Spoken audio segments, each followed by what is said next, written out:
Vamos con más. Representantes de 17 países de la Organización de Estados Americanos visitaron esta semana la frontera de Colombia con Venezuela, lugar a donde han llegado miles de venezolanos, como lo hemos mostrado cientos de veces, dejando o intentando dejar atrás la crisis política y económica de su país.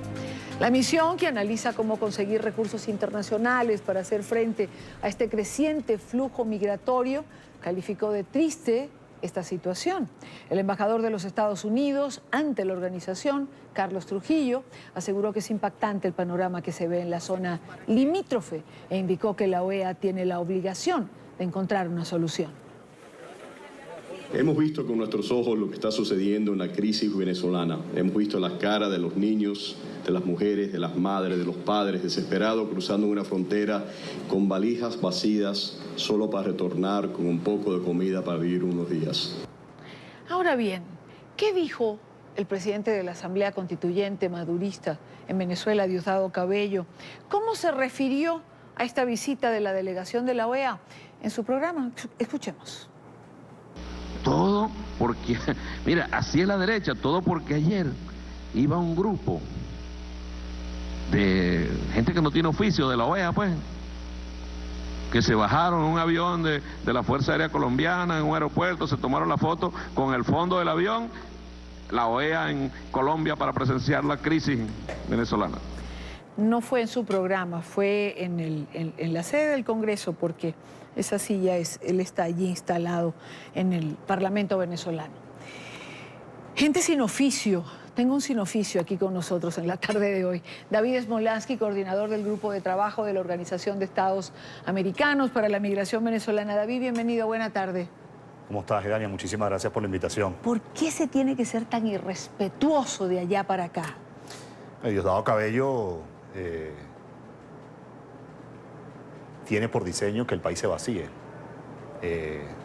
porque él es alguien que precisamente no puede colocar un pie fuera de Venezuela, porque sabe muy bien el color del uniforme que le espera y porque sabe muy bien que son muchas celdas que lo están esperando por todos los delitos en los cuales él está involucrado, desde la economía criminal hasta la violación masiva de derechos humanos.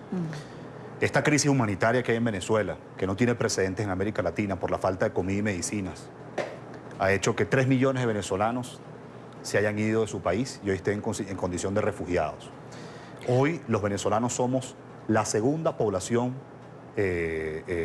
con más refugiados en el mundo, solo superado por Siria. Y esto sucedió en 4 años, Siria en 7, nosotros sin estar formalmente en una guerra y Siria estando en una guerra. Cuando uno ve normalmente estos flujos migratorios es porque hay un conflicto bélico, es porque hay una catástrofe natural. Eso no ha sucedido en Venezuela.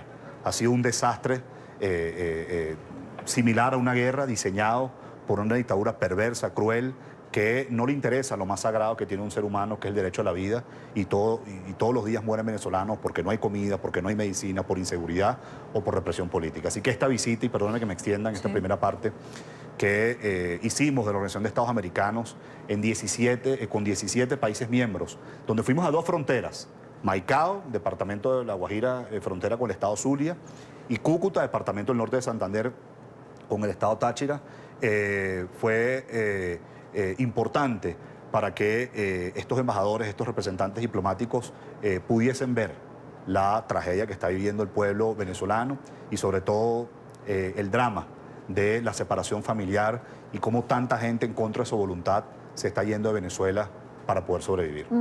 Hablemos de la visita, David. ¿Cuándo llegaron? Son 17 países, menciona algunos de los que estaban en esta visita que se hicieron a la frontera. ¿Cuál fue la movilización? Veíamos al embajador de Estados Unidos, al señor Trujillo, y daba declaraciones ya en horas de la noche. Háblanos un poco del trabajo que se realizó. Sí, la visita fue el pasado lunes 19 de noviembre. Fuimos a primera hora de la mañana hasta después del mediodía a Maicao, como ya decía, departamento de La Guajira, frontera con el estado Zulia, y luego en la tarde-noche estuvimos en Cúcuta, departamento del norte de Santander, frontera con Táchira. 17 países miembros de la Organización de Estados Americanos participaron en esta visita histórica. Estados Unidos, Guatemala, Honduras, Panamá, Costa Rica, obviamente Colombia, Perú, Ecuador, Argentina, Chile, Uruguay, Paraguay, Guyana, Haití, Jamaica y Belice fueron los países que estuvieron presentes en esta visita. Tuvimos la oportunidad de reunirnos con autoridades locales, alcaldes y gobernadores, tanto de La Guajira como el norte de Santander, y nos expresaban lo duro que es esta situación. Por ejemplo, en el departamento de La Guajira, en el hospital de Maicao, de cada 10 mujeres que están dando a luz, 7 son venezolanas. Además, ha habido un aumento, escuchen bien esto, del 375% de personas portando el virus VIH. Entre 30 y 40.000 venezolanos están cruzando todos los días la frontera. Se calcula que cerca de 5.000 se quedan en Colombia o van para otro país de América Latina, y muchos otros van de regreso a Venezuela. Es decir, la migración pendular, que poco se menciona la migración pendular, pero a mí me llama mucho la atención porque es aquella que consiste en que una persona venga, por ejemplo, por un día, un fin de semana, a comprar comida, a buscar medicina, o como decimos coloquialmente, a matar un tigrito. Pasan en la mañana y regresan en la tarde. Y volver. Entonces es una frontera viva, no por una actividad comercial importante, sino es por necesidad, ¿no? Entonces tiene la migración destino, que es el venezolano que se queda en Colombia, la migración pendular, que es el que se regresa a Venezuela, la migración retorno, que son colombianos que viviendo en Venezuela, residentes en Venezuela, que se han regresado a su país, y la migración de tránsito, que es la que se utiliza Colombia para ir a otro país de América Latina. Entonces, haber tenido la oportunidad no solo como coordinador del grupo de trabajo, sino que sobre todo 17 representantes, embajadores de los países miembros de la OEA hayan tenido la oportunidad de ver en un solo día 2 fronteras, poderse reunir con las autoridades locales y regionales, poder interactuar con organizaciones de carácter humanitario que están haciendo un trabajo muy importante en esa zona, y sobre todo escuchar a los venezolanos. Yo la verdad, yo decía en un tuit, Idania, yo he estado 6 veces en la frontera que estoy exiliado. Yo me he metido de cabeza en este tema. 4 en la frontera colombo-venezolana y 2 en la frontera brasileño-venezolana. Y siempre me digo a mí mismo, y lo comparto acá, que no deja de conmoverme y no deja de ser dantesco lo que uno ve allí. Porque además es la separación de la familia. No hay forma de pasar por esa frontera sin reaccionar. No hay forma de pasar sin conmoverse, como bien señalas, sin que te den ganas de llorar, porque es un drama y es una tragedia. Y cuando uno se para allí, no puede creer que sea cierto la cantidad de venezolanos que ve pasar con una maleta, con una bolsita. Es un deslave humano. Absolutamente. Es un deslave humano. Absolutamente. Ahora, ¿qué viene después de esto, David? Es decir, todos estos embajadores vinieron, tuvieron esa vivencia, pudieron entrevistar a la gente, pudieron palpar.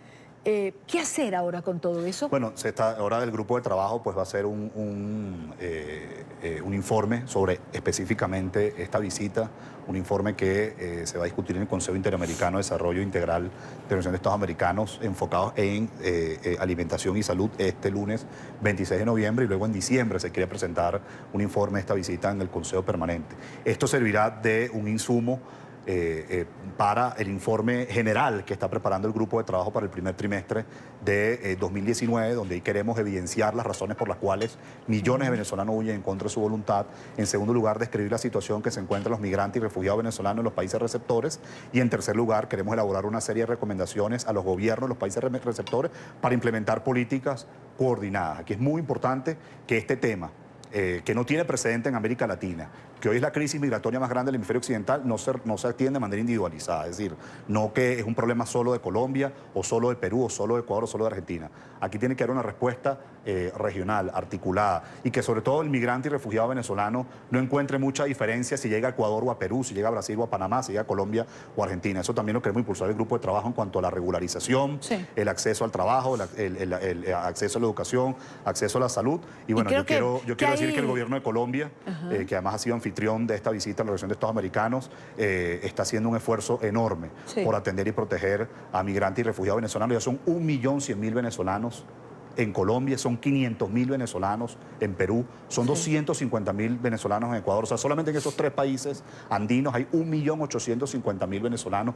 Eso es algo que nadie está preparado y se están haciendo esfuerzos por atenderlos y protegerlos. Y nosotros, el grupo de trabajo, además queremos ayudar para promover cualquier campaña en contra de la xenofobia. La xenofobia es minoritaria, está focalizada y eso debe quedar erradicado. Los latinoamericanos debemos ser en este momento solidarios, integrarnos. Y bueno, leía la otra vez, para trabajar con Dani Bajar, que lo has tenido aquí, forma parte del grupo de trabajo. Él decía, en los años 60, veíamos el grupo de trabajo, 7.5% de la población de Venezuela eran inmigrantes. Latinoamericanos que huyeron de dictaduras, de conflictos armados, europeos de la posguerra, encontraron en Venezuela un país próspero. Hoy, 10% de la población de Venezuela está refugiada. Eso es lo que ha hecho esta dictadura.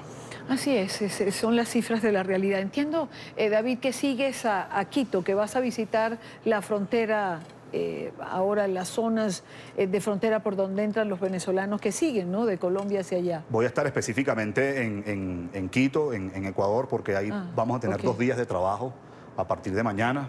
Así que después de acá sigo directo para la capital ecuatoriana, donde ahí va a haber el segundo encuentro, se ha llamado coloquialmente el segundo encuentro de Quito, para atender la crisis de migrantes y refugiados venezolanos, donde distintos entes como Naciones Unidas, evidentemente la Organización de Estados Americanos y distintas organizaciones de carácter humanitario, pues vamos a estar discutiendo allí cuáles pueden ser las mejores acciones para darle atención y protección a los migrantes y refugiados venezolanos. Así que estaré en Ecuador, sigo haciendo mis mayores esfuerzos desde este exilio por brindarle todo el apoyo que necesitan los migrantes y refugiados venezolanos y sobre todo no dejar de mencionar que la mejor solución para resolver esta crisis de migrantes y refugiados venezolanos pasa por restituir la democracia en Venezuela. Mientras perdure Maduro en el poder, van a seguir saliendo venezolanos. Mientras más rápido recuperemos nuestras libertades, no solo se va a frenar el éxodo, sino habrá incentivos para que muchos venezolanos que hoy están en Cúcuta, en Cali, en Bucaramanga, en Quito o en Lima, puedan volver y reencontrarse con su familia.